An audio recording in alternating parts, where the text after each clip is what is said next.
हो, जीवन में परिस्थितियां भले ही विकट हों, लेकिन हम सज्जन पुरुषों के निकट हैं तो विकट परिस्थितियां भी एकदम समाप्त हो जाएंगी। परिस्थितियां कैसी भी हों, लेकिन हमारी स्थिति मजबूत होना चाहिए। परिस्थितियां खतरनाक हो जाया करती हैं, लेकिन हमारी जो स्थिति है वह यदि सही चलती है तो परिस्थिति कुछ भी नहीं बिगाड़ सकती। परिस्थितियां आपकी स्थिति के ऊपर निर्भर करती हैं कि जैसे जैसे आप स्थित होंगे वैसे वैसे आपकी परिस्थितियां निर्मित होती जाएंगी। आज वर्तमान काल में देखा जाता है कि थोड़ा सा हमारी स्थिति में परिवर्तन हुआ, थोड़ी सी हमारी व्यवस्थाओं में परिवर्तन हुआ, थोड़ी सी हमारी कार्यशैली में परिवर्तन हुआ, थोड़ा सा हमारी भाव व्यवस्थाओं में परिवर्तन हुआ, तो हमारी क्या होता है, मन के परिणाम डगमगाने लग जाते हैं। और जो यह हमारे मन के परिणाम डगमगाने लग जाते हैं, उससे यह होता है कि हमारी जो बनने वाली परिस्थिति है वह भी क्या होता है, विकट हो जाती है और समस्या में आ जाया करती है। आपके पास में जीवन में करने के लिए बहुत कुछ है, सुनने के लिए बहुत कुछ है, समझने के लिए बहुत कुछ है। करने वाला करा देगा, सुनाने वाला सुना देगा, समझाने वाला आपको समझाएगा, लेकिन आपको कार्यान्वित खुद को करना पड़ेगा। जिस तरह से जो गृहिणी होती हैं वह भोजन बना देंगी, तरह तरह का व्यंजन बना देंगी, अचार पापड़ नमक तमाम जो चीज होगी सब बना देगी। बनाने के बाद में सुंदर से चांदी के थाल में, सुंदर से थाल में लाकर आपके सामने परोस भी देंगी। लेकिन उसके बाद में यदि आपको अपनी क्षुधा का भेदन करना है, क्षुधा को समाप्त करना है, तो क्या करना पड़ेगा, उस परिस्थिति से आपको निपटना पड़ेगा कि सामने भोजन की थाली है, लेकिन भोजन आपको अपने हाथ से करना पड़ेगा। आप यदि चाहो कि भोजन आ गया और मुझे कोई भोजन भी करा दे, तो यह भी हो सकता है, यह भी होता है, यह भी हो रहा है। लेकिन जो व्यक्ति अपने हाथ से भोजन नहीं करता, उसको बोतलों के द्वारा, स्लाइन के द्वारा भोजन कराया जाता है। इसलिए भोजन आ गया आपके पास तक ये गनीमत है, लेकिन उसके बाद एगो भोजन तो मैं अपने हाथ से करूंगा, क्योंकि आप अपने हाथ से भोजन करते रहोगे तो आपको कभी बोतल आदि लगवाने की आवश्यकता नहीं पड़ेगी। वर्तमान काल में लोग सब चाहते हैं कि हर चीज कैसी हो जाए, रेडीमेड, बनी बनाई मिल जाए, सब कुछ बनी बनाई मिल जाएगी। लेकिन ध्यान रखना, भोजन और भजन आपको खुद को ही करना पड़ेगा। सामग्री आपके पास बनी बनाई आ जाएगी, लेकिन सामग्री को उठाकर आपको ही चढ़ाना पड़ेगा। उस समय आप नहीं कहते कि भाई सामग्री भी है और कोई चढ़ाने वाला और ले आओ। जब सामग्री भी बनी बनाई आ गई, चढ़ाने वाला कोई भी आ गया, बोलने वाला बोल रहा है, तो तुम्हारा काम क्या है? बनाने वाला बना रहा है, लगाने वाला लगा रहा है, खिलाने वाला खिला रहा है, और तुम अपने हाथ से खा ही नहीं सकते, तो तुम्हारा यहां पर उपस्थित होना क्या जरूरी है? आप अपने मन को मजबूत बनाएं, मन को मजबूर मत बनाएं। विधान चल रहा है, पंचांग चल रहा है, प्रवचन चल रहा है, क्लास चल रही है, गुरु दर्शन चल रहे हैं, भगवान का अभिषेक पूजा आराधना चल रही है, कोई शादी ब्याह चल रहा है, कहीं पर कोई सत्संग चल रहा है, कहीं पर स्कूल जाने का काम पड़ रहा है, कहीं पर दुकान जाने का काम पड़ रहा है, और आपसे पूछा आप कहां जा रहे हो? बोले जाने का मन नहीं था, मजबूरी में जा रहा हूं। जो मजबूत होकर कार्य करते हैं वह एक ना एक दिन महात्मा बन जाया करते हैं, महापुरुष बन जाया करते हैं, और जो मजबूरी से कार्य करते हैं वह एक ना एक दिन मजदूर बन जाया करते हैं। मजबूती से काम करोगे तो महापुरुष बन जाओगे, और मजबूरी से काम करोगे तो मजदूर बन जाओगे। और मजदूर क्या करता है? काम करते करते अपनी जीवन। अरे मजबूर क्यों हो? क्या करें महाराज जी, बड़ी मजबूरी है। मजबूरी कोई जरूरी नहीं है, जरूरी है मजबूती। मन की मजबूती होगी तो मजबूरी भी दरकिनार हो जाएगी, और मन की मजबूती नहीं होगी तो मजबूरी बार बार बार बार बार बार आएगी, और बार बार आकर आपको समस्याएं खड़ी करेगी। अपने जीवन में बहुत सारी चीजें, अपने जीवन में बहुत सारी व्यवस्थाएं हैं। हर बार मेरे साथ, आपके साथ, हर व्यक्ति के साथ में जब परिस्थिति आती है खतरनाक, तो उस समय आदमी का मन चलायमान हो जाया करता है। मन में तरह तरह के उल्टे सीधे विचार आते हैं। कई आदमी तो कहते हैं मैं सुसाइड कर लूं, ऐसा तक सोच लेता है। कई आदमी सोचता है कि मैं खाना पीना छोड़ दूं। कई आदमी सोचता है कि मैं घर छोड़कर चल दूं। एक व्यक्ति आया, कहने लगा महाराज जी मुझे एक बात समझ में नहीं आती है। मैंने कहा कौन सी? कि बोले जब मन के विरुद्ध कोई कार्य होता है तो उस समय बड़ा संकल्प, विकल्प, क्रोध, आक्रोश अलग अलग तरह की बढ़ती हैं। ये सबके साथ होता है, हमारे साथ भी होता है, आपके सबके साथ हो सकता है, कोई बड़ी बात नहीं है।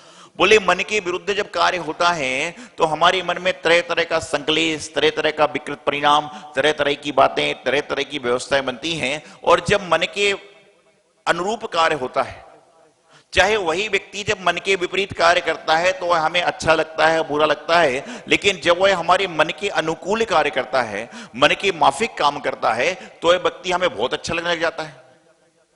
इसका कारण क्या? और ये आप सबके साथ हो सकता है, होता हो। तो मैंने उनसे कहा कि वह व्यक्ति तो जो था सो वह है और वही रहेगा। दाल कल जिस व्यक्ति ने बनाई थी, चावल आज उसने ही बनाया है। दाल कल जिस व्यक्ति ने बनाई थी, चावल उसी व्यक्ति ने आज बनाया है। लेकिन आपने अपने नजरिया को थोड़ा सा परिवर्तित कर दिया तो कल तक जिसके हाथ की दाल में नमक कम लग रहा था, आज चावल बड़े शौक से बिना नमक का भी खा गए तो पता ही नहीं चल रहा है कि क्या हो रहा है, क्योंकि थोड़ा सा आपने मन को सर्टिफाइड किया। तो मैं मन की बात बता रहा हूं कि जब हमारे मन के विरुद्ध कार्य होता है, हमें क्रोध बढ़ता है, आक्रोश आता है, तरह तरह की व्यवस्थाएं बिगड़ती हैं, उल्टे सीधे विचार आते हैं, यहां तक कि आदमी पता नहीं कहां कहां की सोच लेता है। कारण यहां पर यह है कि हमने अभी तक अपने आप को समझा ही नहीं है कि हमें चाहिए क्या। आप यहां पर इतने सारे लोग बैठे हैं, उनसे पूछो कि आप क्या चाहते हो। कोई बोलेगा मुझे गाड़ी चाहिए, कोई बोलेगा मुझे फैक्ट्री चाहिए, कोई बोलेगा मुझे बंगला चाहिए, कोई बोलेगा मुझे कुछ चाहिए, कोई बोलेगा मुझे, कुंवारे बोलेंगे मुझे, कुंवारे क्या बोलेंगे मुझे, आप सब तो एक्सपीरियंस होल्डर हो चुके हो। तो क्या है, कुंवारे जो कहेंगे वो वही कि शादी हो जावे, शादी वाले बोलेगा भाई बेटा बेटी हो जावे, दादी सोचती पोता पोती हो जावे, दुकान वाला सोचता है दुकान में ग्राहक आ जावे। लेकिन ये बात यहां पर इतनी सी है कि जो हम चाह रहे हैं मन के विपरीत, मन के अनुकूल, यदि मान लीजिए विचार करिए कि वह चीज की हमें प्राप्ति हो गई तो क्या उसके बाद में हमारे मन में कोई और आकांक्षा नहीं है? पहली बात यहां पर यह है, क्योंकि हमारी जो चाह है, हमारी जो सोच है, हमारी जो राय है, वह कुछ देर की है कि जब हमारे मन के माफिक काम हो जाएगा, हमारी डिमांड दूसरी बढ़ जाएगी। हमारी डिमांड खत्म नहीं होगी, क्योंकि हमारी डिमांड जो है वह इस तरह से चल रही है कि एक काम पूरा हुआ नहीं, दूसरे की तैयारी चालू हो जाती है। और आप ये समझ लेना कि मन के माफिक चीज वह मिलती है जो एक बार मिल जाए तो बाद में कोई पाने की इच्छा ना हो, बाद में कोई पाने की लालसा ना हो, पाने के बाद में कोई भी मन में उमंग तरंग ना हो, तो समझ लेना कि वह आपके मन की पूर्ति करने वाला है। यह जो वस्तुएं हैं ये आपकी क्षणिक पूर्ति करने वाली है। मैं ये नहीं कहता धर्म की बात करता हूं, मैं जनरल बात भी करता हूं, समाज की, सोसाइटी की बात भी करता हूं कि हम लोग जो सोचते हैं, कई व्यक्ति सोचते हैं कि हे भगवान मेरा घर में ऐसा काम हो जाए तो मैं सुखी हो जाऊं। यदि वह काम हो जाता है तो क्या उसके बाद में दूसरे काम की इच्छा नहीं होती? इच्छा चलेगी, क्योंकि जब तक जीव संसार में है तब तक वह कुछ ना कुछ इच्छाएं, भाषाएं, परिभाषाएं बदलती रहेंगी, क्योंकि इसी का नाम संसार है। और जो व्यक्ति संसार में से सा को निकाल देता है तो क्या बचता है? सार बचता है। यदि अपने जीवन में सुखी रहना है तो संसार के सार को निकालो। भरत चक्रवर्ती कितनी रानियां थी? 9600, 96,000। बताइए। कई लोग कहते हैं महाराज जी यहां तो एक में ही दिक्कत है। आप सब तो बहुत अच्छे लोग हैं। कई सारे लोग कहते हैं कि महाराज जी यहां तो एक में ही कई बार गड़बड़ हो जाता है। तो भरत चक्रवर्ती महाराज 96,000 रानियों के बीच में बैरागी। मैं उनसे कहता हूं कि वह राग में थे, लेकिन उनके जीवन का लक्ष्य था कि मुझे वैराग्य को धारण करना है। उन्होंने अपने जीवन का एम बना लिया था, अपने जीवन का सिद्धांत बना लिया था, अपने जीवन का लक्ष्य निर्धारण कर लिया था। इसलिए उनके पास में 96,000 रानियां, 60 खंड की अधिपति, हाथी घोड़े मोटर, मतलब ना जाने क्या क्या चीजें थी। इतना सारा भोजन होता था कि पूरा 6 खंड के लोग भी जिम जाएं तो भोजन समाप्त ना हो। लेकिन उसके बाद में भी वह घर से बैरागी कैसे? उसके बाद में भी वह घर में बैरागी कैसे रहे? तो कहते हैं कि उन्होंने अपने जीवन का लक्ष्य बना लिया था। जिस प्रकार से आपके घर में 15 लोग हैं और 15 लोग टीवी भी देखते हैं, खाना पीना भी करते हैं, शोरगुल भी करते हैं, लेकिन उन 15 लोगों में जिस बच्चे का एग्जाम होता है, जिस बच्चे का बच्ची का एग्जाम हुआ करता है, वह बालक बालिका क्या करते हैं? वह 15 लोग के शोरगुल में भी अपना कार्य शांतिपूर्वक संपादित कर लेता है, क्योंकि उसका लक्ष्य है कि मुझे कल पेपर देने जाना है। तो उसको कोई फर्क ही नहीं पड़ता कि घर में क्या एंजॉयमेंट चल रहा है। और यदि यही कार्य 2 दिन बाद होता तो उसको सब एंजॉयमेंट करना था, क्योंकि उसका लक्ष्य ही नहीं है। एक बार मैं आहार ले रहा था, मैंने कहा कि आलू 7-8 दिन को छोड़ दो। तो महिला बोली महाराज जी मैं तो 1 महीने को छोड़ देती हूं। मैं बड़ा खुश हुआ कि भाई 1 हफ्ते की बात कर रहा हूं और 1 महीने को तैयार हो गया आदमी, लेकिन एक थोड़ी सी हल्की कंडीशन है। मैंने कहा बोलो।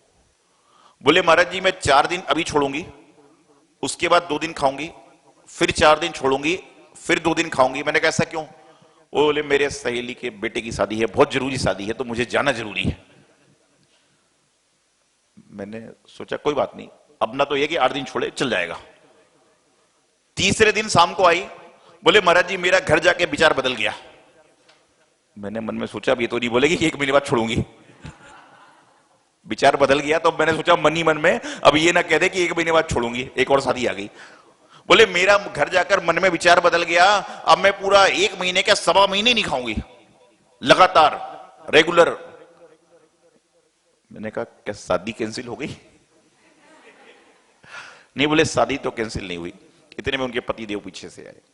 बोले महाराज जी कल अचानक इसको चक्कर आ गया, और चक्कर आने के बाद मैं डॉक्टर के पास ले जाकर दौड़ा, तो डॉक्टर ने कहा तेरी शुगर आदि बढ़ रही है, तो 1-1.5-2 महीने तक आलू आदि का सेवन नहीं करना है।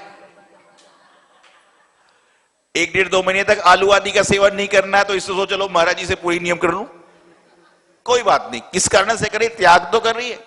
तो मैं आपको बताना चाह रहा हूं इस संसार की स्थिति है। उसने डॉक्टर से नहीं कहा कि मेरी सहेली की शादी है, मेरे सहेली की बेटे की शादी है, ऐसा है वह, क्योंकि वहां पे तो बोलोगे तो और जानी बंद करा देगा। तो मैं आपको बताना चाह रहा हूं कि जीवन में जब भी अपना मन विपरीत की ओर भागे, उसको मन को स्थिर करने का प्रयास। विचार करिए कि आपके यहां शादी थी, सब कुछ था, लेकिन आपके मन में बीमारी का लक्ष्य आ गया कि बीमारी को ठीक होना है तो छोड़ना पड़ेगा। तो कितनी भी शादी क्यों ना हो आदमी छोड़ देता है।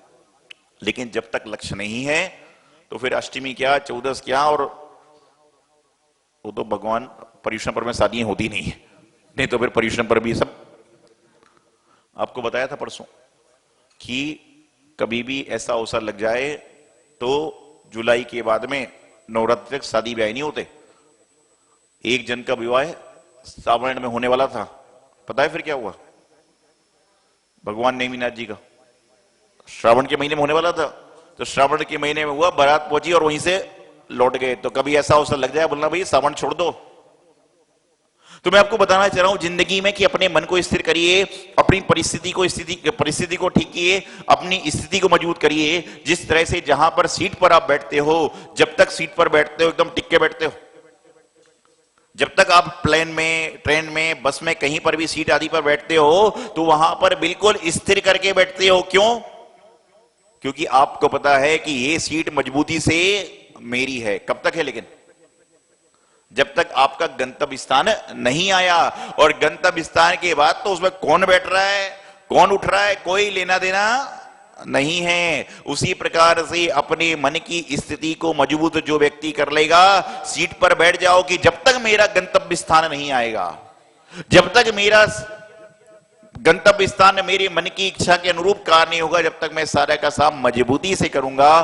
तो जो व्यक्ति मजबूती से काम करता है वह एक ना एक दिन महात्मा परमात्मा बनने की राह पर जरूर चलता है, और जो व्यक्ति मजबूरी से कार्य करता है वह एक ना एक दिन मजदूर बन जाए तो कोई बड़े आश्चर्य की बात नहीं है। तो हमें क्या बनना है? मजदूर की महात्मा? तो मजदूर यदि बनना है तो मजबूरी से काम करो, और यदि महात्मा नहीं बनना कोई बात नहीं, लेकिन महात्माओं की संगति करना है, महापुरुषों की संगति करना है, तो क्या करो? परमात्मा की संगति करना है तो मजबूती के सारे कार्य करो। और जो व्यक्ति मजबूती के साथ अपनी स्थिति को संभाल लेता है उसके जीवन का बेड़ा पार निश्चित रूप से हो जाता है। तो अपने समय को सही करना है। तो परिस्थिति को कैसी भी हो, परिस्थिति कितनी विकट भी हो, लेकिन यह ध्यान रखो, आप कहना कि परिस्थिति कितनी विकट है कोई चिंता नहीं, लेकिन देव शास्त्र गुरु के हम निकट हैं, ये हमारे लिए बहुत अच्छी बात है। तो जो देव शास्त्र गुरु के निकट रहेगा उसकी परिस्थिति सारी समाप्त हो जाएंगी, विकट परिस्थिति से अपना पार पा जाएगा। इति अल्पम। आचार्य गुरुदेव सिद्धांत सागर जी महाराज की। बोली परम पूज्य बाली योगी आचार्य